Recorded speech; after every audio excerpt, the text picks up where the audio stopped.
नमस्कार. तर आज आपण बनवणार आहे स्पायरल पोटॅटो. तर हे मी बिना मशीनचे बनवलेत. तर प्रत्येकाच्या घरी ही मशीन असतेच असं नाही.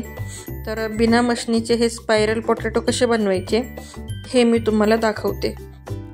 तर इथं मी 2 बटाटे घेतलेत. आता या बटाट्याची साल नाही काढली तरी चालेल. आणि आपण जे बटाटे चिप्स करायला जी किसणी वापरतो तर त्या किसणीने आपल्याला याचे चिप्स करून घ्यायचेत. पण चिप्स करताना थोडंसं दाबून आपल्याला याचे चिप्स करायचे आहेत, म्हणजे जे चिप्स आहेत तर ते थोडेसे जाडसर येतील.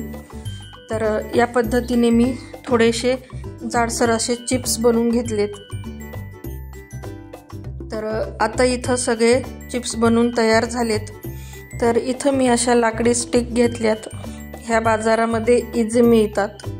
तर इथं मी त्याच्यातले 2 स्टिक काढून घेतल्या आणि आपण जे बटाट्याचे चिप्स बनवून घेतले होते तर या पद्धतीने मी त्या लाकडी स्टिकमध्ये ते घालून घेतलेत.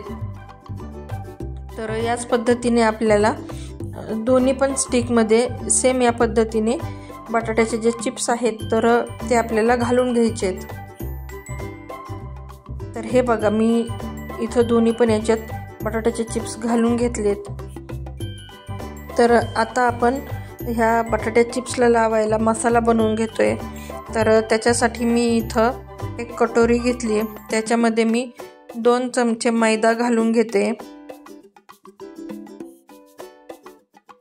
आणि त्याचबरोबर आपल्याला त्याच्यामध्ये 2 चमचे कॉर्नफ्लॉवर घालून घ्यायचे.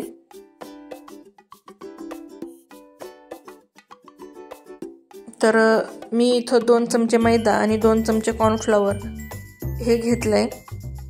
आता याच्यात थोडंसं लाल तिखट घालून घेतलंय, म्हणजे जास्त पण नाही घातलं, थोडंसंच आपल्याला लाल तिखट घालून घ्यायचंय. त्याचबरोबर चवीप्रमाणे इथं मीठ पण घालून घ्यायचंय.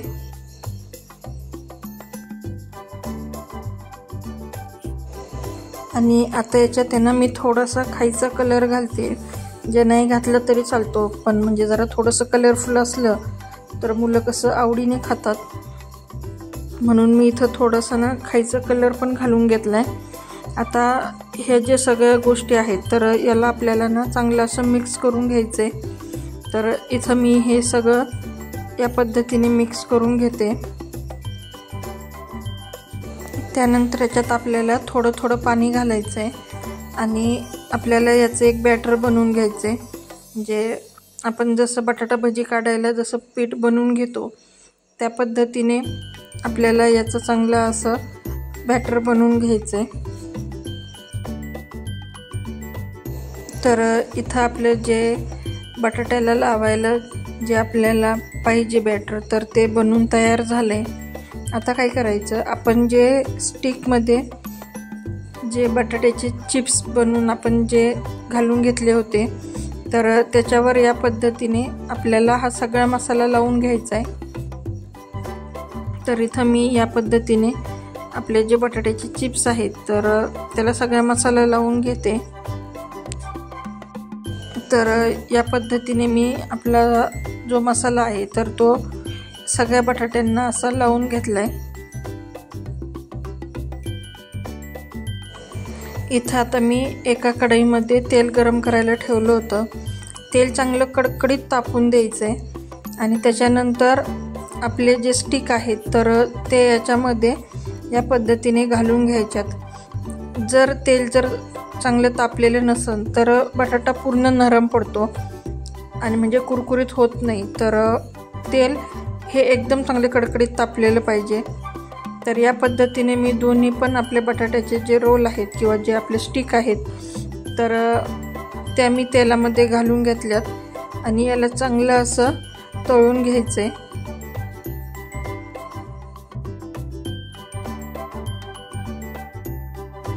मध्ये मध्ये याला आहे ना असं हलवत राहायचं, म्हणजे त्याच्या सगळ्या बाजूनी छान असं ते तळलं गेलं पाहिजे. तर या पद्धतीने मी सगळ्या बाजूनी छान असं त्याला तळून घेते. तर इथं आपला स्पायरल पोटॅटो किंवा स्पायरल बटाटा बनवून तयार झाला आहे. तर आता याला मी एका प्लेटमध्ये काढून घेते. अगदी घरच्या साहित्यामध्ये होणारी अशी ही डिश आहे। तर आता याच्यावर मी थोडीशी लाल मिरची पावडर घालून घेते, म्हणजे अजून याला छान अशी चव येईल। त्याचबरोबर याच्यावर थोडासा चाट मसाला पण घालून घेते। चाट मसाला घातल्यामुळं याची चव अजूनच वाढते। तर ही रेसिपी तुम्ही घरी नक्की ट्राय करा आणि कशी झाली हे मला कमेंट करायला विसरू नका।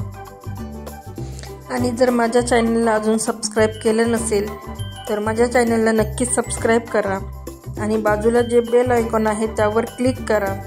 त्यामुळे माझे रोज दुपारी 2 वाजता जे व्हिडिओ येतात त्याचं पहिलं नोटिफिकेशन तुम्हाला मिळेल। तर मग अशा पद्धतीने आपला स्पायरल पोटॅटो किंवा स्पायरल बटाटा बनून तयार झाला आहे। तर हा तुम्ही सॉससोबत, मेयोनीजसोबत खाऊ शकता।